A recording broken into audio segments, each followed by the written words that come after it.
Hello everyone, this is Space Cafe Podcast and I am Marcus.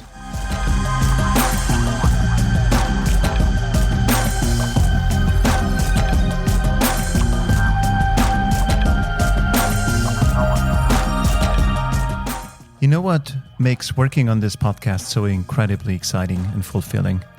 No matter what topic we want to bring to the stage, SpaceWatch.Global has them covered and has the experts.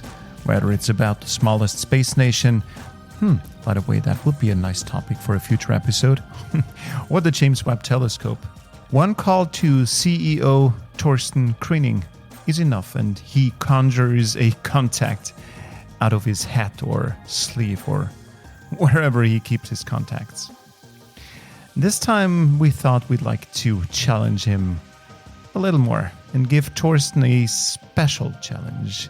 And what challenge could be bigger than proposing an entire episode to the secretive Chinese space industry? 5 minutes later, I have my contact and an interview date. No joke. So your smartphone is recording? Yep, just check it. Yep, it's going. The next 55 minutes are a truly gripping insight into a world that has been overly secretive about whatever they are doing. Andrew Jones is a space journalist and a proven insider of the Chinese space activities. Andrew lives in Finland and naturally does not want to reveal his sources for good reason. Some of these things are national security. We decided we do not want to press him all too hard, as we prefer regular future insights into China in this podcast. Ladies and gentlemen, please join me in welcoming Andrew Jones to the Space Cafe podcast.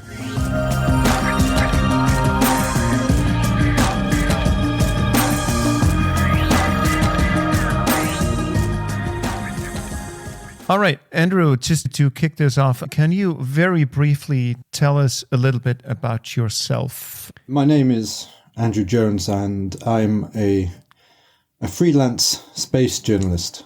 And I've been covering space since around 5-6 years now. I write regularly for Space News as a correspondent, also writing for Space.com, IEEE Spectrum, occasionally places like Sky and Telescope, National Geographic, and so on. And mostly I focus on what's going on with China's space activities, partly due to having an interest and some kind of background in studies and living in China briefly. And also because at the time when I got back interested into space and working as a journalist, I realized that there was very little coverage of China's space activities, considering just how much was going on. So I decided to pursue that and see if I could make myself useful. Andrew, you're based in Finland at the moment, and if I can see you on my screen, because we are recording this with our cameras, and it seems, and please do correct me, that you're sitting in a sauna. Am I mistaken? That's very well deduced. And I must say, as we're on camera here, I'm fully dressed. The sauna's not on. Everything's, normal. But yes, that's well spotted. So this is the quietest place I can get in my house at this time of day. Yeah, it makes sense to do it here. Have a bit of privacy and peace. Wonderful. Wonderful. Andrew, we have grossly neglected China here on the Space Cafe podcast for perhaps obvious or not so obvious reasons. So please do tell us everything. How long do we need for that? How many hours? I could probably ramble on about things that I may or may not know and don't understand and forget things here and circle back around. So that would be quite a dreadful way to go about it. I can kick this off with a question. Andrew, China has recently made headlines that they are going into preparations or studies regarding an oversized spacecraft. It's supposed to be kilometer-sized. Is this serious? What is this all about? Yeah, that was a great headline that we had a few weeks back. So, yeah, the first thing to say is this isn't like some kind of sci-fi scenario where they're going to have a big orbital dock or harbor where they're constructing this massive spacecraft which is going to go somewhere. I think what this relates to is undergoing early studies into how to construct something in orbit which could expand to the size of on the orders of kilometers. And what they're referring to, I think, is a space-based solar power station. So the idea would be to have multiple launches and for these kind of various elements to be able to rendezvous and dock together and be able to actually construct something in an automated perhaps or some kind of assistance from the ground or from crew, and basically build something which would be able to collect energy from the sun and then convert that into microwaves and beam it down to the ground and use that as a source of renewable energy. Yeah, the actual release, it was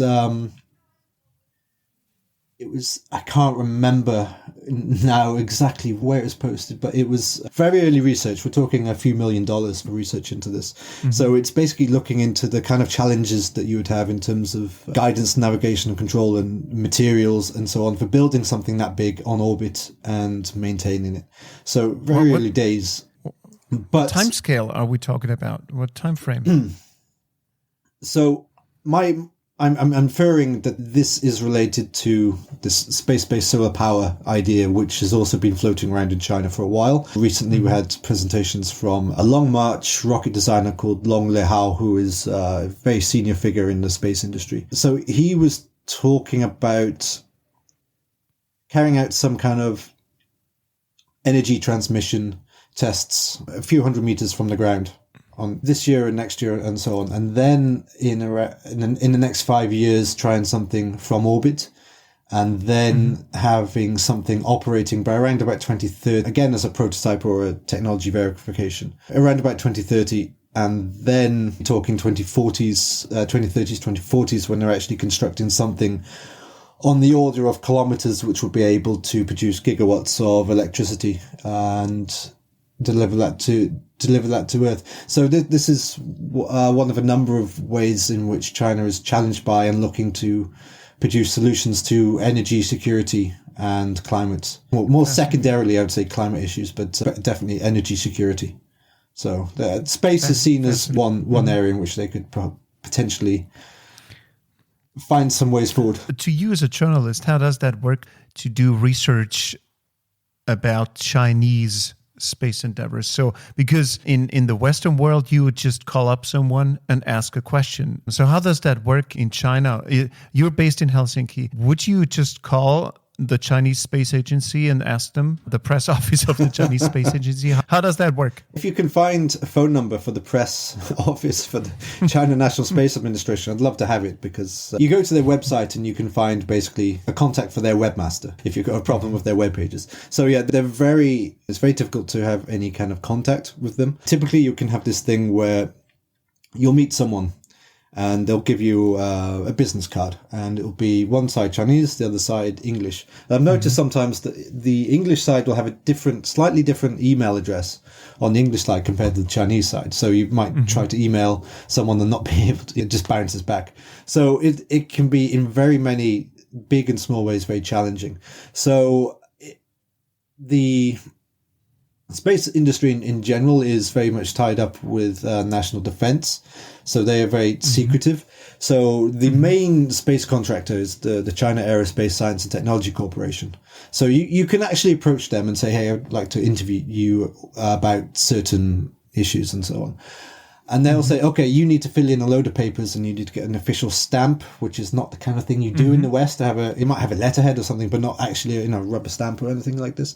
And you have to jump through all these hoops to be able to get somewhere. And it's not just for myself, but for other people, I've been told that you can get so far, but then the trail will just go cold, and that's the end of it. So I think CNN once managed to get Beijing's astronaut training center. They got video cameras in there and had some interviews. So you are able to do it. But my understanding was that took 1 to 2 years of hard effort to make that actually happen. Wow. So it is very difficult. On the science side, typically you would have scientists involved in certain missions, and they are naturally just more open to talking. So those kind of missions, you will be able to learn a bit more.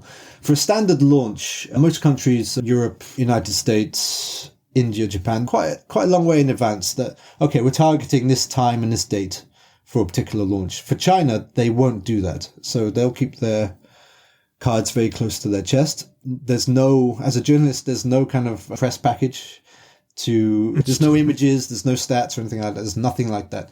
So sometimes the first warning, unless it's a major mission and where there's just too many clues indicating that this thing's going to happen, such as shipping rockets around and rockets being rolled out at Wenchang Space Launch Center, which is a much more public area than the 3 other inland launch sites. So sometimes you'll get some very clear clues what's going on, but sometimes you'll just have airspace closure notices, which say certain areas you can't fly in here at this time, and this is open source and people can spot these, draw the charts, see if these match particular Long March rocket launch profiles, and say, oh, okay, China's going to launch something tomorrow. So that might be the first clue. So sometimes we do get hints and clues, and sometimes we get nothing. Sometimes it's not even airspace closure notices, and there's just like announcements from China. Bang, we've launched a few new satellites, and this is what happened. It's challenging, but at the same time, it's rewarding to be able to help in some way to report some of this information and to know how things. What's your take on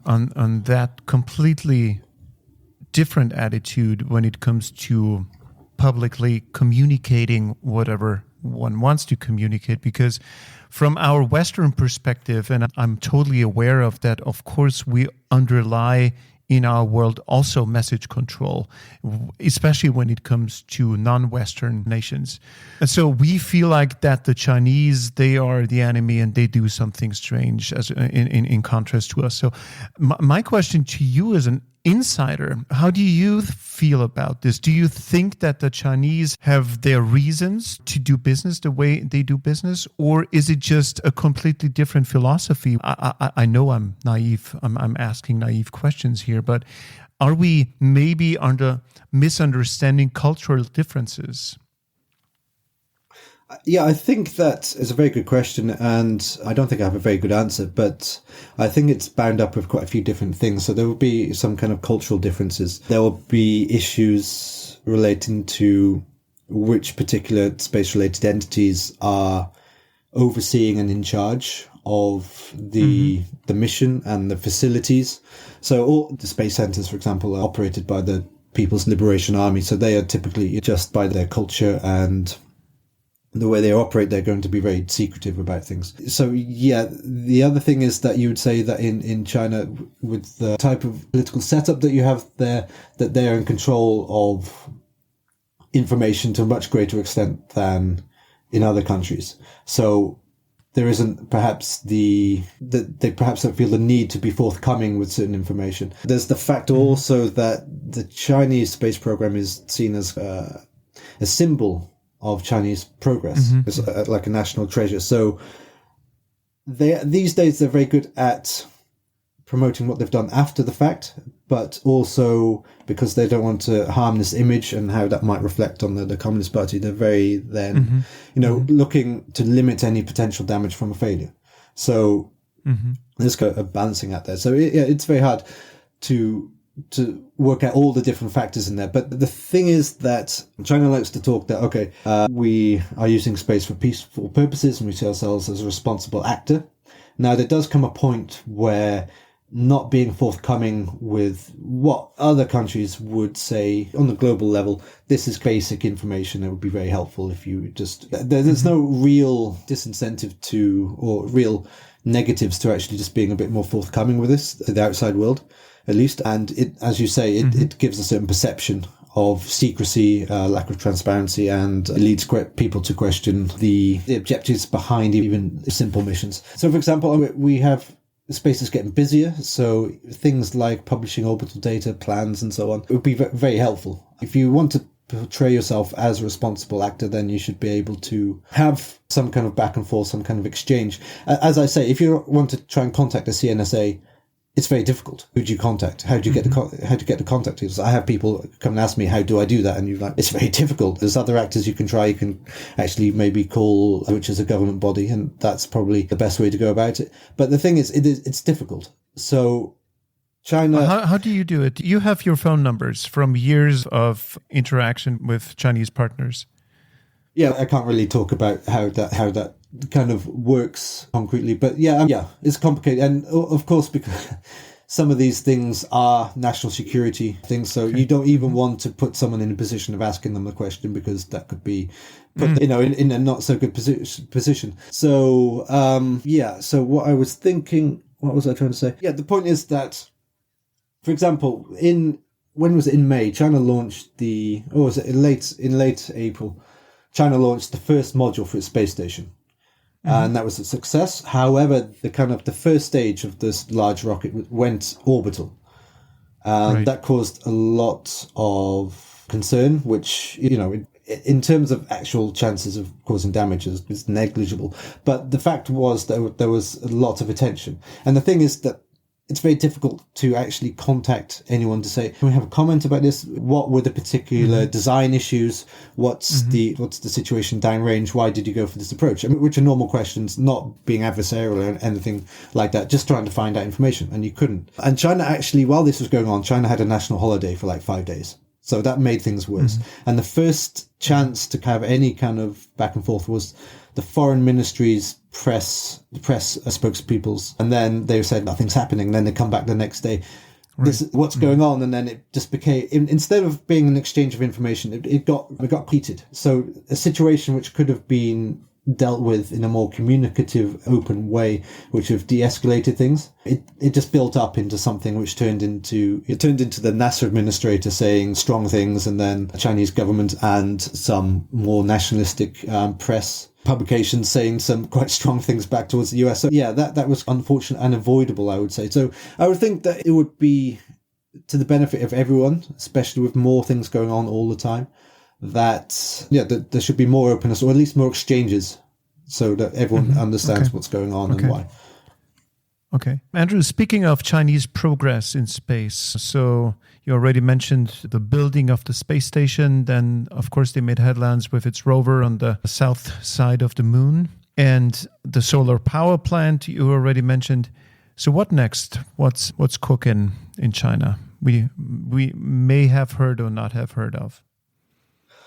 Wow. Okay, so if we just think about this year alone, so China's had its first interplanetary mission, Tianwen-1, and that was an orbiter, and that also helped to land the Zhurong rover in Utopia Planitia on Mars. So China is now to the interplanetary stage of exploration. So that's something we might take for granted, with NASA doing all kinds of things all the time, and ESA and Japan also, visiting comets and asteroids and things like this. But that's a big step for China. Indicates that the launch capabilities and autonomous sampling capabilities, for example, of Chang'e 5, where they last year managed to bring back some samples from the moon, first time for over 40 years. The space station is under construction, so they're looking at a long-term presence in low Earth orbit. So again, only the third country which can independently launch astronauts into orbit. There also was an announcement this year that Russia and China had agreed to establish what they call the International Lunar Research Station. So this is combining extant plans for lunar missions to the South Pole and maybe some other areas, and to combine these and to look to build towards building first a robotic station where you can carry out technology verification tests, maybe try to extract resources from the regolith, maybe try 3D printing, these kinds of things, and then to build a more permanent base with a command and control structure, communications, energy sources, and so on, which would allow in the 2030s permanent, maybe not permanent, but long-term visits of crew to the lunar surface. So that's something which would rival Artemis in some ways and put China on the very top level of space powers along with the United States. That development is kind of running kind of parallel to Artemis. So we might see something where there's a bifurcation of kind of space powers into two parties, which carrying out various lunar projects. That's a very big development. And as I mentioned before, that energy security was one driver for some space endeavors. So I think with the samples and with the possible base, they're looking at mining helium-3, which is an isotope which could be used for fusion in the future. But I think that's like very long term, and that has lots of challenges, lots of economic problems with that approach. And it's easier to do things on Earth rather than do that, or base solar power instead. They also have a very thriving, very nascent, but also very energetic commercial sector. So China's been looking what's going on in the United States. So while China's been kicking off the major exploration achievements, which have been carried out during the Cold War of the Soviet Union, Russia, and the US, they've also been looking what's going on in the commercial sector in the United States, and they've seen that there's been disruptive technologies, so new, cheaper launch vehicles, smaller, more agile and capable satellites. So they've realized that, okay, it's one thing having a big state-owned space industry, but if we don't have things like this, then we'll be outmaneuvered and so on. So, I think there's at least 20 different launch vehicle or kind of rocket engine companies already in China, and even though many of these are getting close to launching their first liquid rockets, we still have companies springing up. There was one in June which suddenly emerged out of nowhere with major funding. So there's lots of competition there, lots of different ideas, lots of different approaches in terms of propellant, in terms of goals, and so on. Satellite manufacturers and satellite application developers and so on. So yeah, I mean, it's the hundreds of companies which are springing up and looking to get into the so-called new space arena. Is China, considering all its endeavors, national and inward-looking projects, or do you think they could also want to team up in the future with other nations to set up perhaps a new international space station? So they are starting with their own thing at the moment and then make it international. Or do you think that the Chinese space station will be a Chinese-only space station in the future? Well, I think with the Chinese space station, the plan very much is to have astronauts from other countries visit the space station. That's very good for soft power, for diplomacy, and so on. So there's a couple of European astronauts actually who have been previously training with their Chinese counterparts, with the long-term plan of those two going to the Chinese space station, maybe after the ISS has come to the end.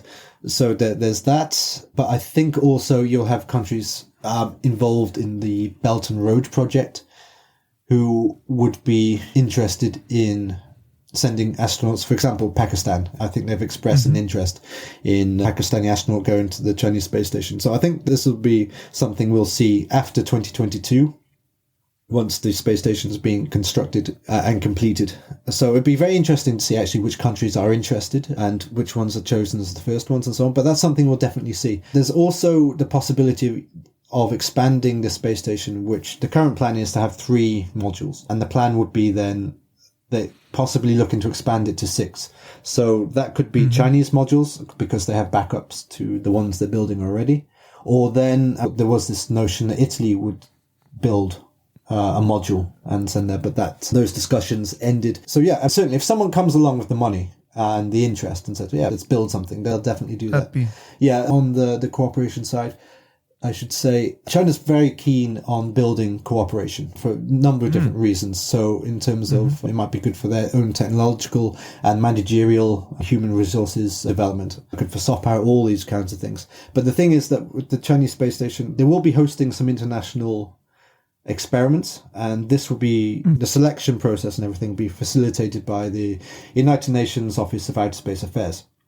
Okay, but the thing is that China likes to say, well, this is very international. This is truly international because we're not blocking anyone out, making a point there about the US keeping China out of the ISS. However, the way that China runs the space station at the moment, at least, is that they're in charge of everything, like the launch, training, everything goes up. It's all under Chinese control, all the critical pathways. So it's not like the International Space Station where, all these different parties offering something different and then building it in space. So it's not going to be international in that sense. It's going to be more Chinese-centric. But there's certainly big possibilities for cooperation. It'd be interesting to see what constellation of partners that they manage to build. The same thing for the International Lunar Research Station that we were discussing. So Russia and China opened that project at the very early stage and said that all partners, whether they're countries or companies or anyone else, it's open. It's very much open. You can get involved at the design stage, the implementation stage, in terms of payloads, in terms of something larger, in terms of infrastructure.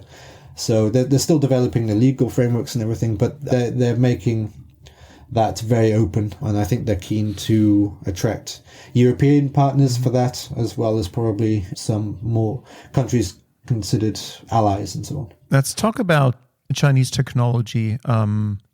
Where does it stand? I mean, like the Americans and the Russians, they have a couple of decades of technological evolution under their belts. So where is China's technology? Is it on par with Western technology, or is it already even beyond? I think the short answer would be they're still catching up. So this year, China's going to launch, I think, this main space contractor, CASC, planning to launch more than 40 times. They're on course to do that. And that's a lot. And it might even be that China leads the launch race, as it were, this year. But that's not racing ahead. That's partly catching up in terms of launching infrastructure which other countries already have. So, for example, how many decades have we had GPS satellites? China's just last year completed its own Beidou GNSS constellation. So the satellites, my very lazy understanding would be that they're still catching up in terms of the size, in terms of miniaturizing, in terms of the size of spacecraft they can launch and the capabilities of those things. But I mean, they are catching up, and especially with having a commercial sector. So, for example, we're seeing a lot of synthetic aperture radar constellations being developed by Western countries and others. And we're actually seeing now there's 2 or 3 companies in China. So Beijing Smart Satellite and Space T, based in Hunan, they are developing their own miniature synthetic aperture radar satellites for their own constellations. And these would be small satellites that have good resolution and so on. So, I mean, that's got an extra dimension, allowing them to catch up or not fall behind, as it were. So, yeah, we can see that they're ticking off different achievements which other countries have done. So they're still catching up. But in terms of overall power, I mean, lots of people see the Russian space industry as struggling in terms of funding, in terms of resources, in terms of losing expertise, these kinds of things. That's something that's a kind of a widely held view. I don't have, I can't really adjudicate that very well. But so in terms of ambition, in terms of long-term planning, in terms of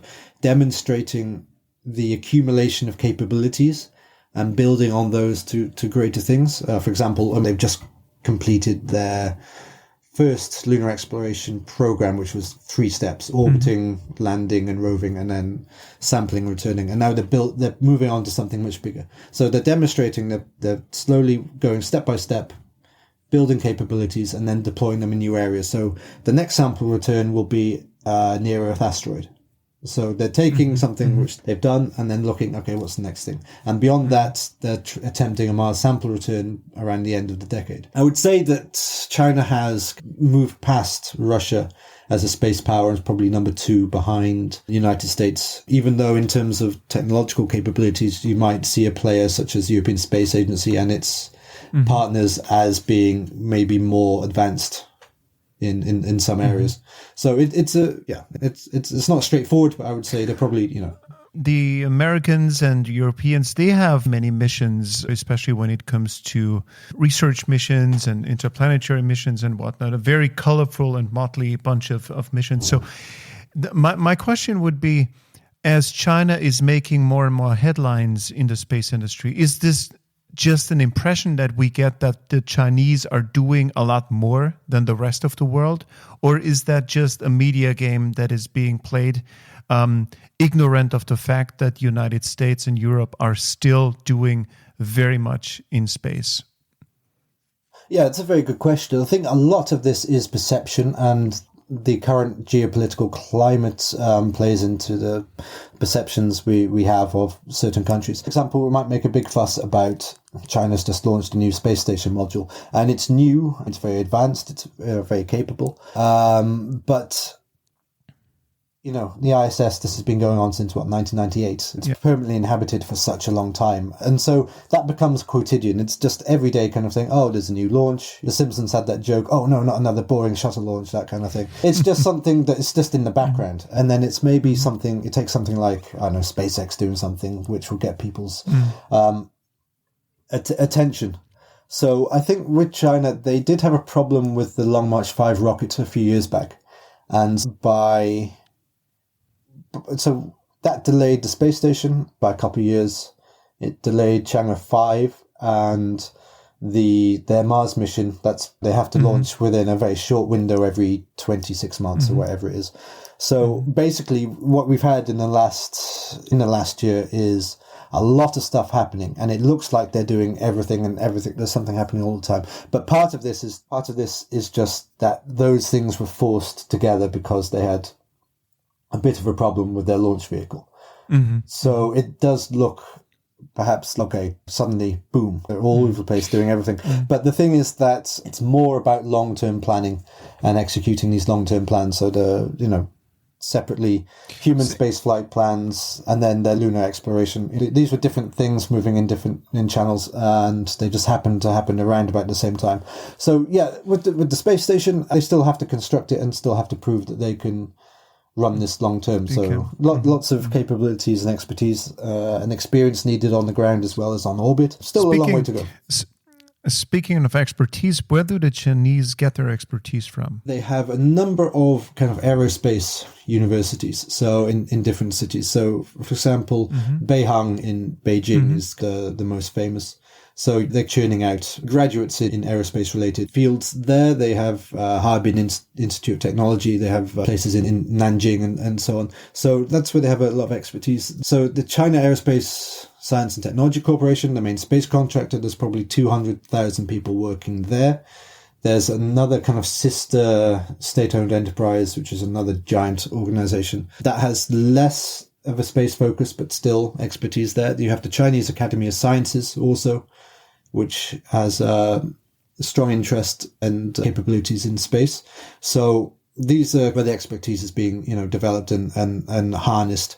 And actually I talked about this explosion of the new commercial sector.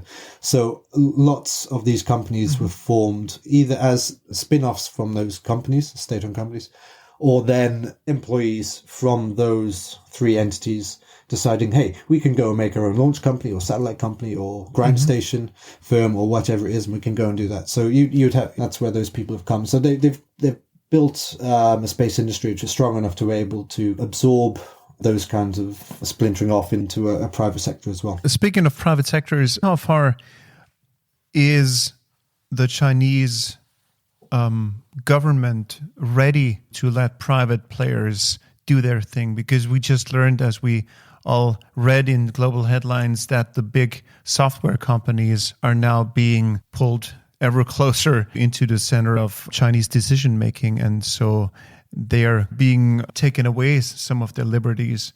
So in how far does that work in the space industry? Is the space industry a mostly government-led endeavor or something else? Yeah, so I was just talking about CASC and CASIC and the Chinese Academy of Sciences. So that's state. That's they're all state-owned. Maybe not state-run, but they're state-owned. So they have some degree of freedom to pursue different programs or projects which they may be interested in, as well as having to develop the other things which are mandated from the government and from various government customers and so on. Yeah, that's very much overseen by state organs. With the private sector, that's really difficult to get a really good glimpse into. But basically, when you speak to one of these companies, they will say that, okay, we operate separately from say, CASC, okay? We might have been working there at some point, but we went away, set up our own company, and we've hired, sorry, not hired, we've attracted private capital, and this is what we're working on. So there is a military civilian fusion national strategy which allows them to, if they're approved, to access technology and to transfer technology, and that can go both ways. So that kind of helps. There is oversight from the government to some degree, and there can be some helpful kind of national and provincial city level policies to help them get up and running. But it's very hard to say. I think the one view from the West that you hear a lot is that there's no such thing as a private company in China because it's all ultimately under control of, the Communist Party of China. That's the kind of the line. That could be the case in, theoretically, the Chinese Communist Party, through whatever instruments, could say, okay, we want you to do this, or we need this technology which you've developed or that you've gained, or whatever it is. But in practical terms, being able to micromanage all of these companies in different areas, it probably doesn't work like that. So I imagine you have companies which very much have their own plans for what they want to do in space, and they're working towards that within certain kind of frameworks and confines, but are pretty much operating as freely as they could be. So yeah, it's very hard, and you can drill down into who's funding them. So you can say, okay, is this investment firm state-backed? Is this somehow linked to one of the major aerospace players? Are they somehow helping out and guiding that way? And so there's lots of different variables and influences there, but yeah. So I would say that some are more free than others based on who's funding them and so on, and what particular kind of route to orbit they're taking and so on. But yeah, it's very difficult. Andrew, we in the West, at least, we keep getting the impression that China is a permanent success story and growth story. What is China's weak spot? It's a good question. I think that we've seen for a long time very strong political backing for China's space endeavours, and we can see that very visibly with the Chinese president speaking to the Shenzhou 12 astronauts who were speaking Wednesday, so they're coming home Friday. So you see things like that. So it's very backing ostensibly.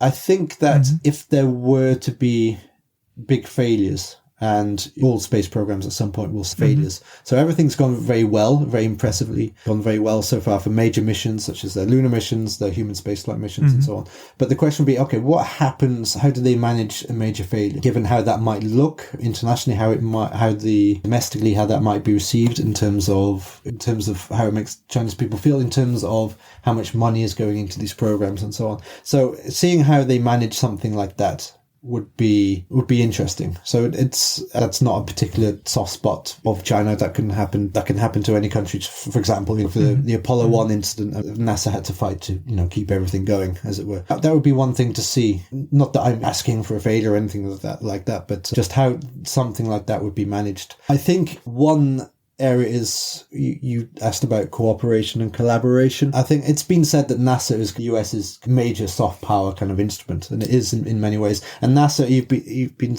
able to see that when it launched its Artemis program and Artemis Accords, how many countries have signed on? 13 or so in not too long a time. Conversely, it's going to be more difficult for China to attract the top space players to join its lunar plans, for example, partly maybe because of the transparency thing, partly geopolitically. But yeah, it simply doesn't have the same ability to attract partners in that way. So I think that's the challenge. So Russia is a very strong partner to, given the apparent trajectory of their space industry.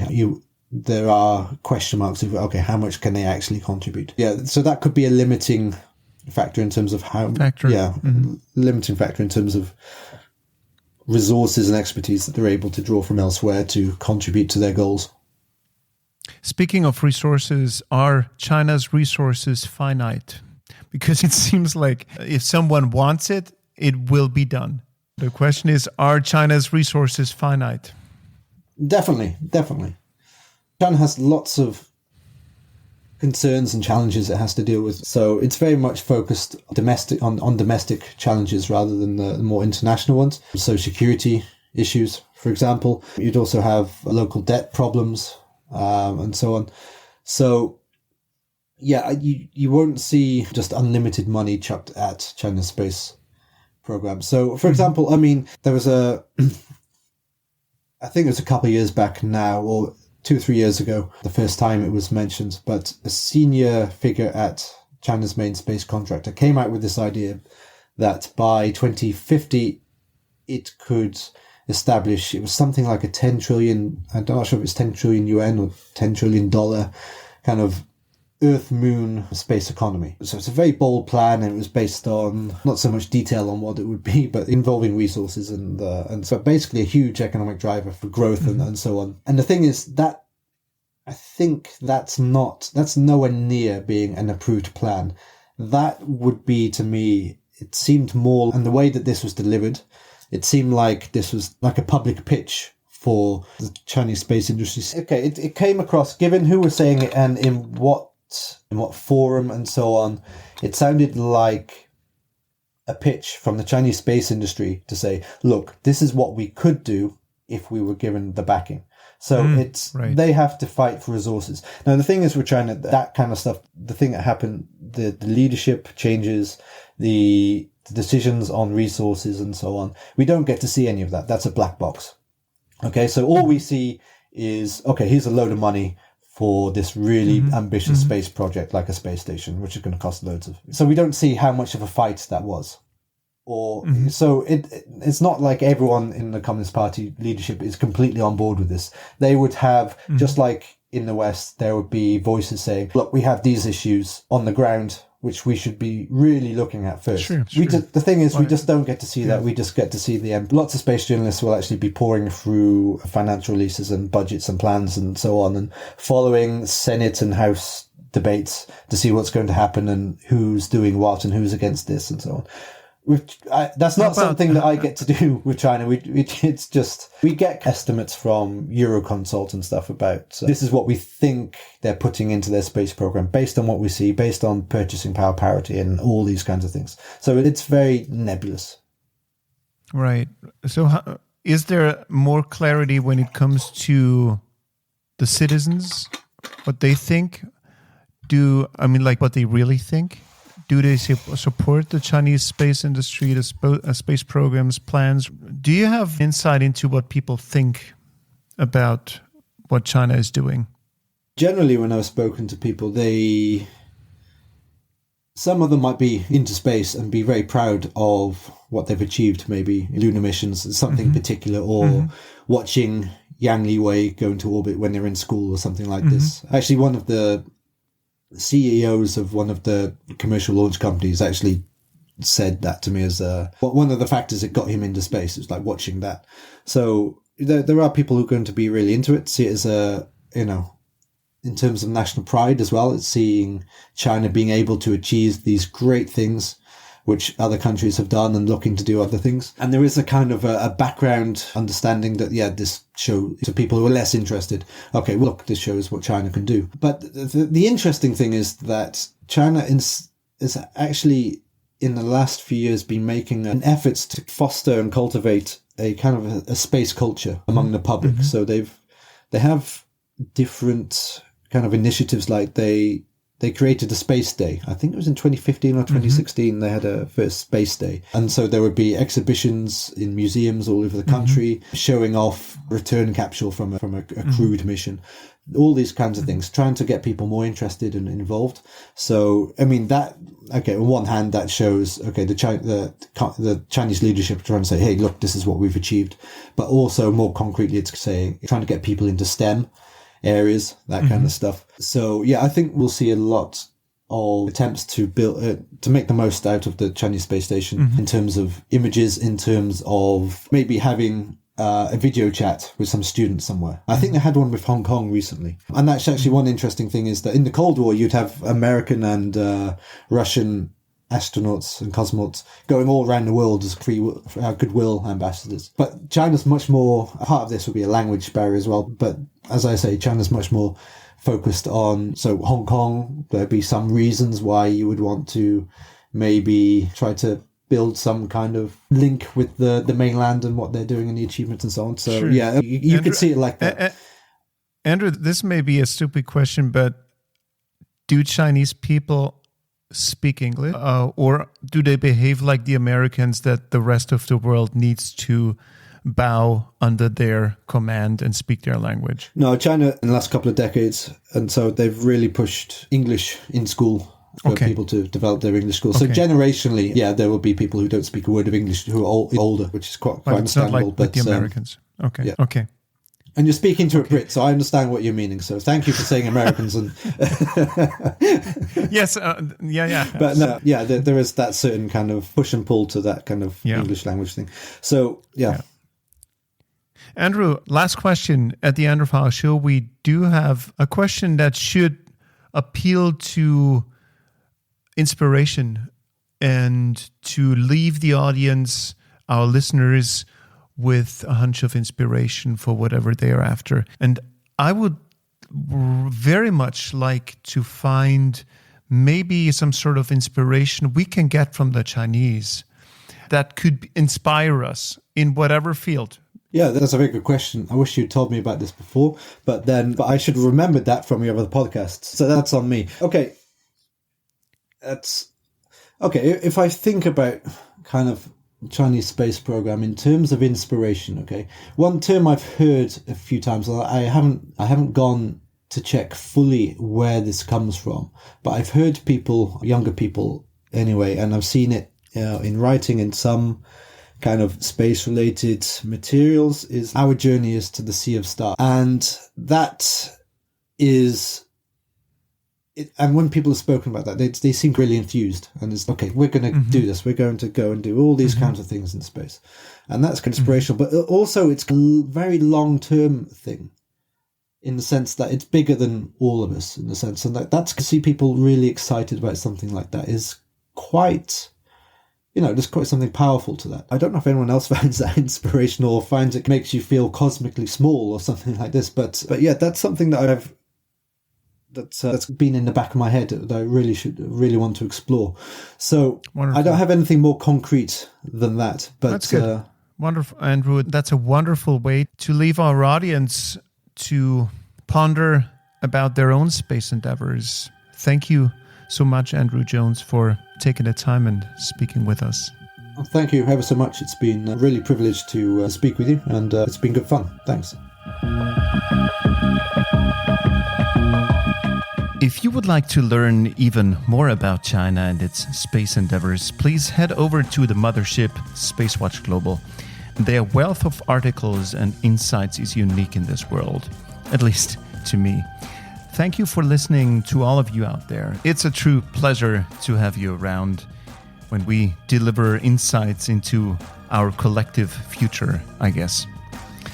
I keep learning new things with each episode we make, and learning I like, especially when it's self-paced. Thank you for spending time with me. I'm looking forward to next time. Until then, take care.